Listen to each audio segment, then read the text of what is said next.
পাকিস্তান সরকার পাকিস্তান টিমকে বিশ্বকাপ খেলার অনুমতি নাও দিতে পারে, এমন তথ্যই দিচ্ছে পাকিস্তান সংবাদ মাধ্যম জিও নিউজ।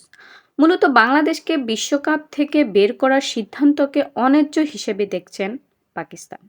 পাকিস্তান সরকারের এক ঘনিষ্ঠ সূত্র জিও নিউজকে জানায়, প্রধানমন্ত্রীর হাতেই চূড়ান্ত সিদ্ধান্ত থাকছে।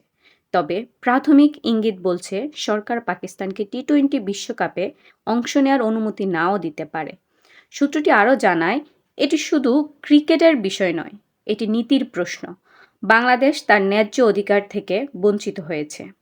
পাকিস্তান সরকারের এই ঘনিষ্ঠ সূত্রের ভাষ্য, আন্তর্জাতিক ক্রীড়াঙ্গনে দ্বিমুখী মানদণ্ড চলতে পারে না।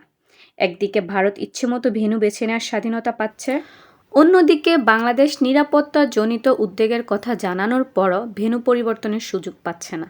আইসিসি যদি ক্রিকেটকে সত্যি বৈশ্বিক খেলায় পরিণত করতে চায়, তাহলে এই ধরনের পক্ষপাত দুষ্টনীতি বন্ধ করতেই হবে। অবশেষে যদি পাকিস্তানও বিশ্বকাপে অংশ না নেয়, তাহলে মহা বিড়ম্বনায় পড়বেন আইসিসি।